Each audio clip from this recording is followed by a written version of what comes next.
সুপ্রিয় বন্ধুরা, আসসালামু আলাইকুম রহমতুল্লাহ। আশা করি সবাই ভালো আছেন।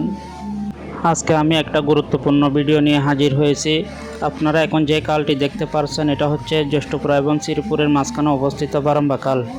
এই খালটি এখন এর পাড়ে বসবাসকারী মানুষের জন্য একটি ভয় এবং আতঙ্কের নাম। এই খালের উভয় পাড়ে অর্থাৎ সৈয়দ আমিরপাড়া অংশ এবং পশ্চিম পাড়ে শ্রীপুর অংশের মধ্যে ভাঙনের সৃষ্টি হয়েছে। আপনারা এখন এই খালের উপর দুইটি ছোট ছোট ব্রিজ দেখতে পাচ্ছেন। একটি ইতিমধ্যে ভেঙে গেছে, অপরটিও ভাঙার পথে। কয়েক বছর আগেও এখানে সেরকম ভাঙন ছিল না, এখন ভাঙন একটি বিপদসীমা অতিক্রম করে গেছে। নদীর পাড়ের বাসিন্দারা এখন আতঙ্কে দিনাতিপাত করছে। সরকারের পক্ষ থেকে ইতোমধ্যে কয়েকবার সংস্কার কাজ করা হয়েছে, কিন্তু কোনো সংস্কার কাজই টেকসই হচ্ছে না। বর্তমানেও এর সংস্কার কাজ চলমান। এই চলমান কাজের মধ্যে আবার ভাঙনের সৃষ্টি হয়েছে। এই কারণে এই এলাকার মানুষের মধ্যে চরম হতাশা বিরাজ করছে। স্থানীয়দের মতে এরকম যদি চলতে থাকে কয়েক বছরের মধ্যে ঘরবাড়ি, কবরস্থান, মসজিদ সবই বিলীন হয়ে যাবে।